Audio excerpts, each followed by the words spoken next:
Michael Smith, I think he really deserved it. You know, he gets into the danger by Barnsley, but he gets in front. He does this. He looks second favourite, but he gets in front.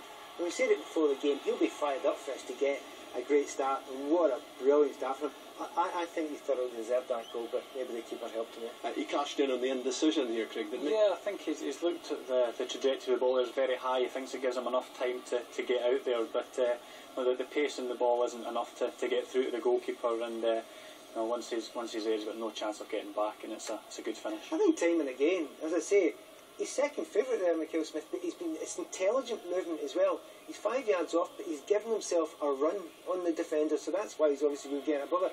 There's time and again in this game I thought, well, he's second favourite to get to these balls, but he gets into areas, and I hesitate to say it, but when I have to remind you of Kenny Miller, he'll chase absolutely everything. Maybe one slight question mark, he goes a little bit too wide sometimes, but if he goes wide, it just stretches their defence and gives opportunities for other players such as Naismith to get through. He's getting to know some of the players around him, Craig Smith, but he's put in a good first half performance so far. He could have had a penalty. Tom Hagen is the Norwegian referee. I was just hoping he wasn't going to have a Kevin Blom after turning this one down. Yeah, for me that would have been a little bit soft. I think Pat maybe disagrees with me on that. No, that's a penalty. He's pushed him in the back there. If you're a striker, you're trying to keep your... He shoved him in the back with his right arm. You could say it's soft, but it's penalty or no penalty. To be fair, there have been penalties given against us in this campaign that have been nowhere near that. Now, for me, if you're a striker, you've got control of the ball, someone gives you a shove, where it's a light one. And I don't think he died. I think he went over with the momentum of it, so I'll disagree a wee bit. Stephen Naismith has scored lots of big game goals of late. He could have had a first half hat-trick here. He's had some great chances, and unlike him to miss the headers as well, he's usually very good with his head. This is a great chance. You can see there, if he goes the other side of the goalkeeper, there's a big space there to go back across the goalkeeper, but he's tried to glance it in, and he's just went on the wrong side of the post for us.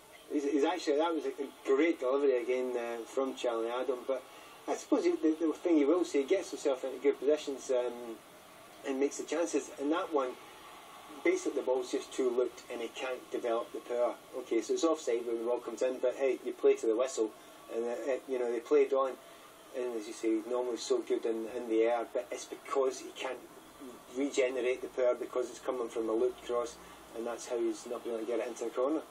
So two chances with his head for Stephen Naismith, and one here where he got the ball around the goalkeeper, Craig, but maybe just could have done a little bit more composure at the key moment. Yeah, he's going at a lot of pace here. You like to slow it down a little bit as he goes round the goalkeeper. The angle's getting worse and worse from all the time, and it's a difficult one to try and get back across. He'll be disappointed with himself not getting it back on the target. But we have to not easy. Both of us, before he'd actually taken the shot, said miss.